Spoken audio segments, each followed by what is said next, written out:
those that have been waiting for this one for a really long time, I have to apologize. I know the running joke on this channel is, where's the Sonic Advance 3 review, which has already been released several times, but Sonic Chronicles is probably the one you should have been asking about. I've covered every major Sonic handheld game, and Sonic Chronicles seems like a pretty big one, as it's the only Sonic game that can claim to be an RPG, even if that claim is a little bit lackluster. The reason that I didn't make a video about this back during the marathon is because it's not like Sonic Chronicles is equivalent to a game like Sonic Pocket Adventure. That's a game I can turn on, play for 45 minutes, give or take, and I've basically seen everything it has to offer. Sonic Chronicles is about a 15-hour game that I've played twice in the past already and already knew I didn't like. Or I guess it's more complicated than that, because I did like it when I was a kid, and then when I became an adult who could notice when, things are bad, that's when I realized, hey, wait a minute, this game is actually torturous to play through. So it's very surprising to me that I can come to you and tell you that I'm a lot more mixed on this game than I was back then, because I definitely don't love it, but I definitely do not think it is the worst thing in the series by far. There's a lot of good here, it's just, there's a lot more bad.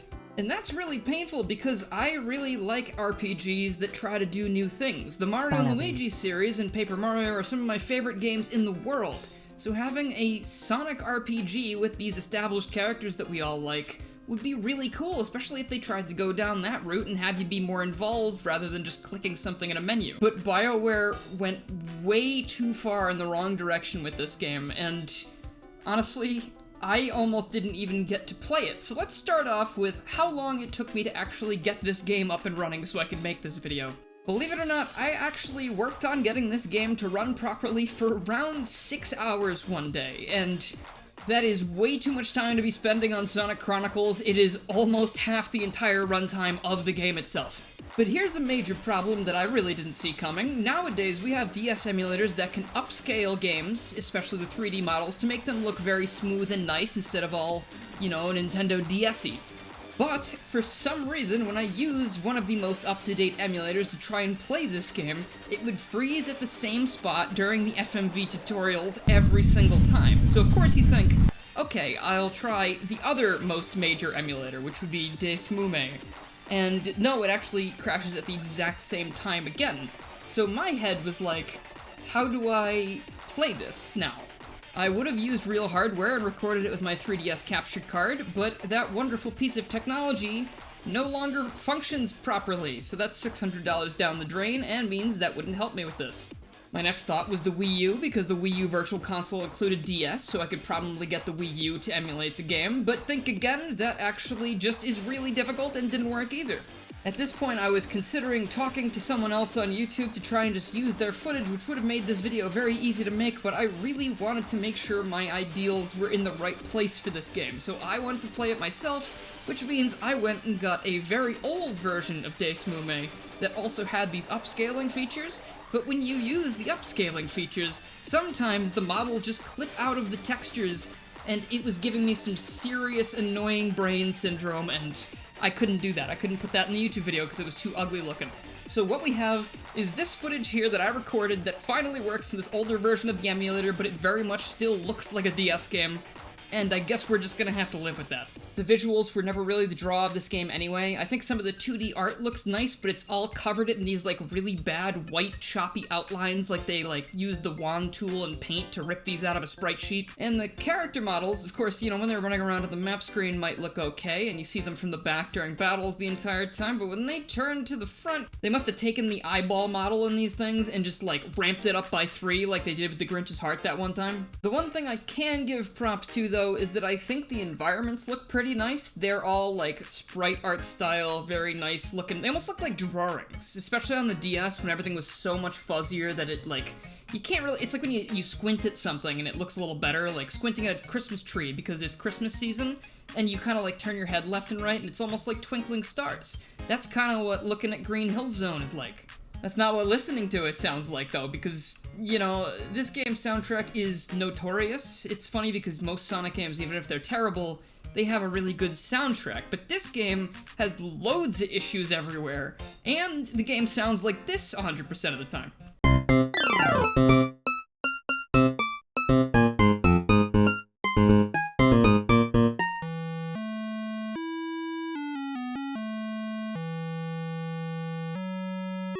Alright, maybe not 100%. Like, the intro theme is pretty rockin', and then the battle themes are pretty good. Like, it's only out in the environments you just get this, like, really amateurish chiptune music, and it's really awful. Like, I just ended up turning the sound off halfway through.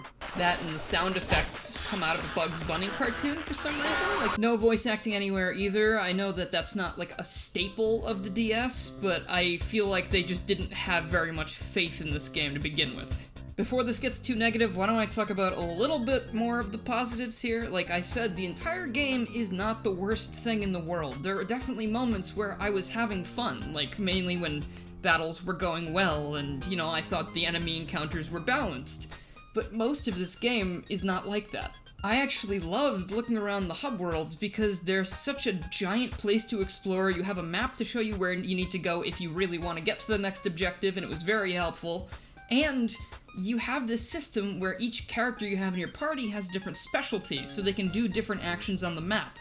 That made it really spicy to come back to areas that you've already been to once you get these new powers so you can find more Chow eggs and secrets.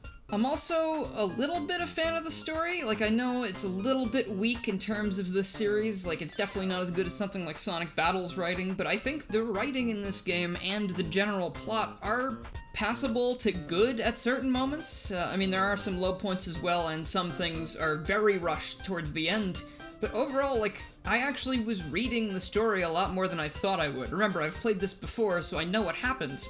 I just wanted to read what they were saying. I think some things actually got a genuine laugh out of me. I also really like the idea of the dialogue tree system where you can make Sonic say a different thing if you want more information about what you're talking about versus going through the game as fast as possible, in which case you just pick the first option. I gotta give him props for that, because normally I would want to speed through dialogue as fast as possible if I'm playing a Sonic game, but in this case you have these other options where maybe Sonic can be like a huge sarcastic asshole out of nowhere for no reason. The responses are always, like, really funny, too. Like, most of them are, like, aimed towards Amy for some reason. I mean, like, you can just straight up have Sonic hate Amy and Knuckles in this game for no reason, like, other than you want to see what they say, but it doesn't really change anything. There's no, like, party dynamic system, there's no persona social link type deal with any of them, which is weird because some of them do actually have side quests you can do. Maybe if they had more time to work on the game, that would have been part of it. I don't know. For now, it's just a funny remnant of what could have been. And that's it. The rest of this game, I'm gonna piss all over it, because I'm pissed.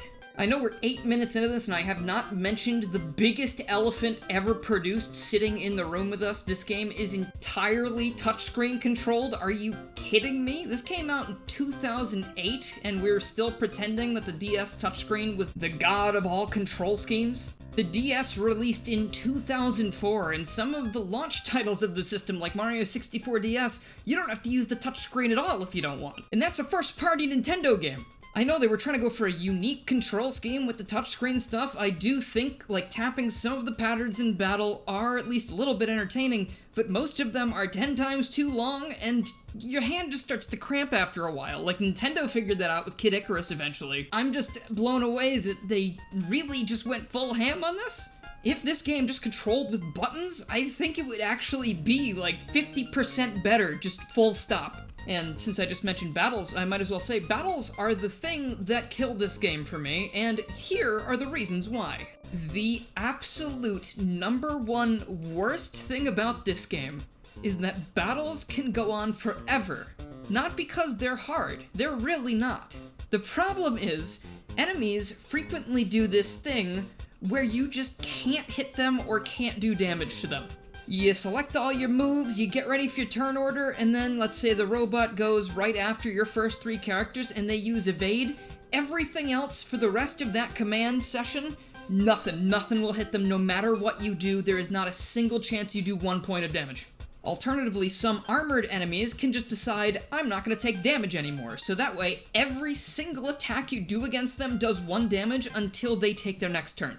Why, in the name of all that is fun and enjoyable, would you ever put something in a game that literally just raises the middle finger to the screen like that?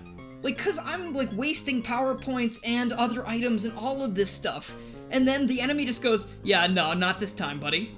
And that's not the same as them just dodging an attack every so often. This is every single attack, no matter what it is. You could get your little action commands perfect, nothing will change this. That is the most bass-ackwards shit I've ever seen in a video game. Because that's not making the battles any harder, it's just making them longer. And with the amount of health that enemies have later in the game, these battles can go on for 5 or 6 minutes, no matter how strong you are. When I was getting towards the end of the game, I started actively avoiding encounters because I just didn't want to sit there for another 5 minutes doing the same tapping motions on the touchscreen over and over again until I got like a meaningless amount of XP, because it's really, really hard to level up in this game. Not to mention, when you're in battles, you're probably going to use power points, and the power point system in this game, I'm convinced they did not program correctly. Here's my evidence for that. Basically, as you level up, you will gain power points. You start with like 8 or 9 on a character, and then you probably get up to 15, 16, whatever.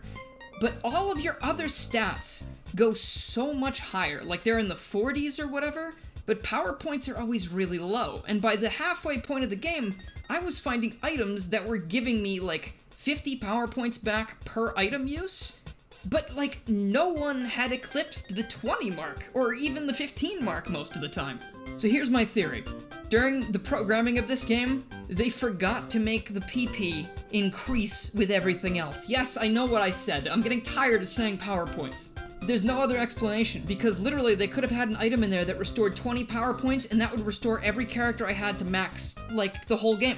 So the way a typical battle goes is you get into the battle whether you want to or not. Maybe you try and run away and it works and you can get out, but if not, you're using your regular attacks on regular enemies because you don't want to waste the power points because they're so quick to run out. Or you have to use your power points because you're sick of doing the same stuff over and over again, and you have to lay into your healing items, which are very scarce in this game because the money system is also broken.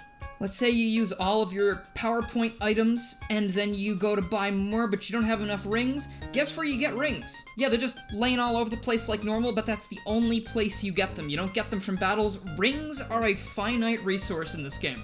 I don't get it. The hub worlds have like 150 rings max for you to find, and there are items that are worth double that. So I just didn't end up using the shop system for most of the game because it didn't make any sense to do it. I really needed to conserve that stuff in case I really needed revival items, which I actually ended up having a lot of by the end of the game, because I believe I found a way to tear this game wide open. The only way to increase your power points is to equip certain chow that will give you those power points. Yeah, the chow gardens in this game. But instead of raising them, you find their eggs on the overworld, stand around for a little while, and then they hatch into a completely random chow. It is all RNG.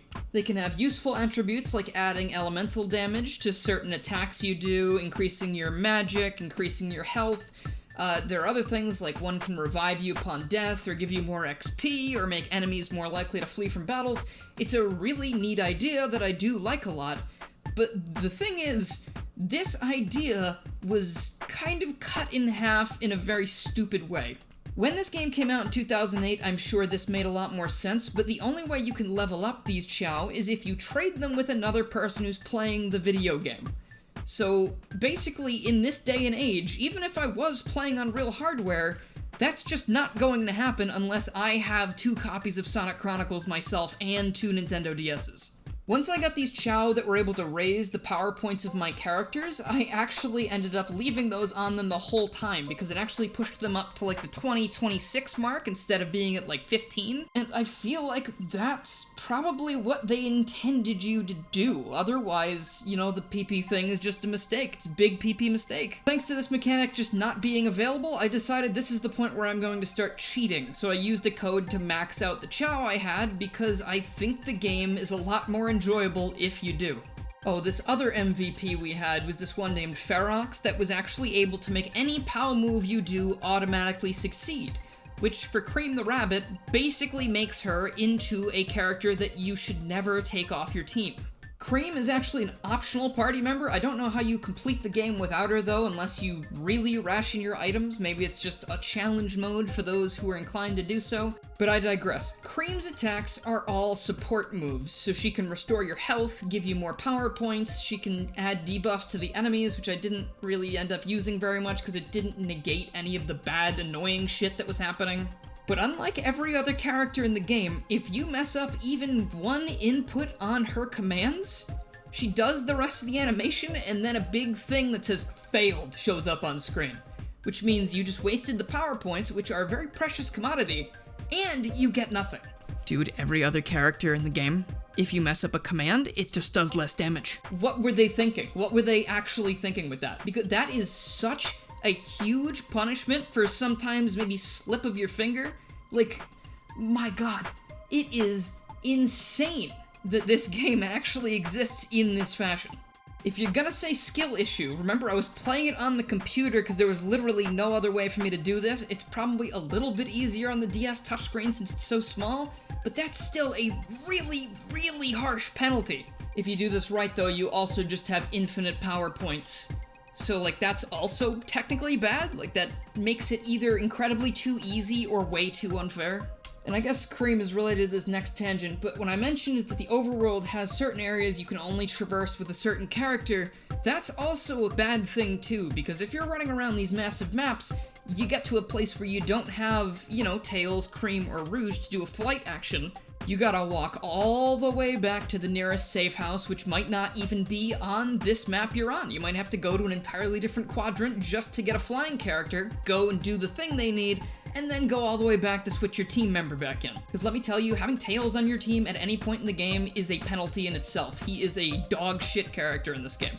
They should have just had you switch things out in the pause menu to balance that out. Like, some people might think it might make the game too easy, maybe switch out your really damaged character for someone who's at full health, but then if you get into one of those 6-minute battles, dude, you're probably gonna end up really low on health anyway, so if you let those dying characters pile up, that would be on you. I think that'd be perfectly fine. That might be a little bit harder in the sections where they make you make 2 teams to split up and do different objectives. I actually do like that idea, and since the XP system works in such a way that your banked characters get every single bit of XP when you pull them off of the retirement bench, it makes it so there's no need to grind with those characters and means that you can actually survive whatever this encounter is going to be. The game really boils down to just having Shadow and Cream on your team though, because Shadow's Chaos Spear attack hits twice and it like passes by all armor, so basically you just buff that guy to hell and back and he kills every single encounter in like a couple turns. You know, unless they're evading or have a ridiculously high speed stat, in which case nothing hits them, ever. I'm just really bummed out that I'm so frustrated about this, because underneath all of the steaming, festering bullshit, there's a real game there. This is like a really solid idea for a game, and it would have worked if they made some better decisions. I know this has been really all over the place, but I really just wanted to get all my thoughts about this out before I started gushing about more things. I do actually have more positives. I wanted to talk about the story. Did anyone want to talk about the story? I know you guys like stories. The game starts out with this cutscene that looks like it came off the back of a cereal box showing Amy, Sonic, Tails, and Knuckles. I don't know why I named them in that order. Like, killing Dr. Eggman. No, actually, like, they believe that he's dead after this, which is kind of hilarious because he just comes back with no problem in like 10 minutes. But Sonic is flagged down by Tails because Knuckles has apparently been kidnapped by a troop of people called the Marauders, and this seems like a bad thing because they're also after the Chaos Emeralds. And if they can take Knuckles down, that's actually a pretty big deal. Here we meet up with Amy, who's going to be our first party member, and she actually has a boyfriend now, but he goes to a different school, so we're never going to meet the guy. And she just keeps talking about him because I'm 99% sure that he's not real, and she's just trying to make Sonic jealous. So that makes it funny that the designers then went, hey, we're going to have a lot of options where you could be really nice to Amy. Later in the city, we meet up with Tails and Rouge, who takes us to see the gun commander, who I think is supposed to be the same guy from Shadow the Hedgehog, but he doesn't really talk about any of that stuff, probably because he's embarrassed about it. There are also a lot of puzzles in the overworld that I didn't mention before because they just slipped my mind. They're incredibly easy to figure out, but usually you're moving one of your 4 characters around, like, independent of each other to play Simon Says or hit buttons on the floor. It's really not that involved. Since we're the only competent people in the entire world, we end up bumbling around the city helping people for a bit before we go to the Mystic Ruins and meet up with Big the Cat, who is absolutely just a background element, but they wanted to include him, so whatever, we'll put him on the team. More importantly though, we're in the Mystic Ruins to look for Knuckles because his signature's actually coming from these old Eggman bases, so maybe Eggman's involved with the Marauders? We don't know yet. The rescue mission kind of goes a little bit awry here though, because Knuckles ends up just freeing himself and leaving containment, but he kind of gets out at the same time we get there, so technically we still rescued him. This leads to the Marauders getting what they want, and they actually move Angel Island from where it usually is above the Mystic Ruins, and that's pretty concerning. So this is the point where we decide, hey, we're gonna look for Eggman because he's probably behind this. And I think that's a fair assumption. This is where we first run into Shadow, who is being a huge jerk, as per the modern canon likes to assert, and then we eventually do find Eggman, who has turned over a new leaf. He's not evil anymore, guys. Why would you even think he would be? I mean, he almost died before, so we might as well turn over a new leaf, right? Surprisingly, Eggman's actually playable in this game, and he's animated like a cartoon character, which I guess kind of fits because he's a cartoon character. But I really love just watching him run around. The best way I can describe it is like he looks like he's in a silent comedy film. Like he runs like with the most emotion and expressiveness I've ever seen, and that extends to the battles as well. This dude is fucking hilarious. We end up following Shadow to non-unique snow location. We kick the absolute shit out of him because there's 4 people and he is but one ultimate being. And then he joins us and does not leave the team for the rest of the game. Turns out he's not a huge jerk, he's actually worried about his friend Omega, who went missing after looking into the Marauders. So we have a common goal. Shadow wants to kill the Marauders, we want to kill the Marauders, Eggman wants to kill the Marauders, but Knuckles now doesn't want to kill the Marauders because, surprise lawsuit, they're echidnas! We meet Shade the Echidna here, one of the new characters from this game, and we learn that she's a part of the Nocturne tribe, who were banished out of this plane of existence for some reason. I don't remember. I mean, I know how they got banished the second time. We have one individual to thank for that. Knuckles actually gets really introspective about this. Like, there are a lot of conversations you can have with him where he's like, is this right? Like, can we actually fight them for just wanting to come back to the real world? And then Sonic's like, well, yeah, they're trying to, like, kill everybody too, so we kind of have to stop that. I like it. This is kind of like Knuckles at his most interesting for me, because he's got, like, this huge burden on his mind. And this is the point where the Metropolis arc kicks off, and as cool as it is to visit a prior location like Metropolis, that we've never really seen a second time in the games, this is the worst part of the game by far.